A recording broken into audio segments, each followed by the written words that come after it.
guys! Welcome back to the channel ko saan pelikula ang bida. Dito pag-uusapan natin ng mga movie recaps, trending films at mga upcoming movies na dapat nyong abangan. Kung mahilig ka sa mga kwento, plot twists at cinematic feels, you're in the right place. Let's dive in! Moana is back pero this time totoong tao, totoong isla at totoong adventure. Handang-handa na ang live action remake para i-level up ang kwentong minahal natin. Pero enough ba ang real world magic para mapantayan ng original? Tara, pag-usapan natin. For starters, ang live-action Moana ay i-direct ni Thomas Kyle, ang talented director na nasa likod ng Broadway hit na Hamilton. Ibig sabihin, hindi lang visual remake ang gagawin nila. Mag-e-expect tayo ng mas character-driven na storytelling. Sinulat ang script ni Jared Bush at Dana Ledoux Miller. At from what we know so far, malaking focus nito ang authenticity at cultural depth ng Polynesian world. Ang pelikula ay nakatakdang ipalabas sa July 10, 2026. At sa cast pa lang, ramdam mo na kung gaano kaseryoso ang production. Ang bagong mukha ng Moana ay si Catherine Lagaya, isang Pacific Islander actress na fresh pero promising. Siya ang magdadala ng tapang, puso at curiosity ni Moana sa totoong mundo. Siyempre, babalik din si Dwayne "The Rock" Johnson bilang si Maui at hindi lang siya actor dito. Isa rin siyang producer so alam mong personal para sa kanya ang project na to.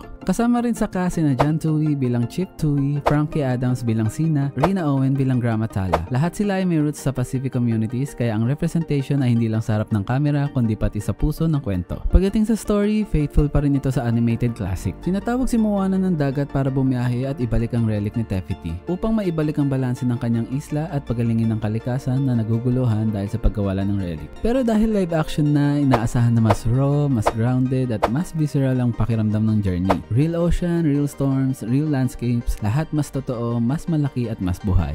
Ayon sa mga early details, mas ipapakita rin nila yung kultura, tradition at spirituality ng Pacific Island. Kaya mas malalim ang world building kumpara sa original. At syempre hindi mawawala ang music. Bumabalik si Lin-Manuel Miranda para sa songs, kasama si Mark Mancina para sa musical score. Kaya kahit bago ang visuals, yung puso ng music, yung magical, empowering vibe mananatili. Pero ito ang malaking tanong. Kailangan ba talaga ng live action remake? Some fans think yes, kasi representation matters. Lalo na kung mabibigyan ito ng spotlight ang Pacific culture gamit ang real faces and real environments. Pero meron din nangangamba na baka maging too safe at masyadong faithful sa original, na parang pinahabang version lang na napanood na natin dati. Ultimately, nakasalalay lahat sa execution, kung paano nila dadalhin ang Moana story sa mas mature, mas cinematic at mas grounded na approach. Kung fan ka ng original, siguradong may nostalgia factor. Pero kung bago ka sa Moana universe, baka ito na ang perfect entry point. Isang epic sea adventure na puno ng heart, humor at heroism. Sa ngayon, ang malinaw lang, Disney is taking this remake seriously. Malaking cast, malaking production, malalim na cultural foundation at massive expectations mula sa fans. Kaya markahan mo na ang July 10, 2026 sa calendar mo. Malapit na ulit tumawag ang dagat at this time, mas totoo, mas buhay at mas malaki ang mundo na sasalubong sa atin.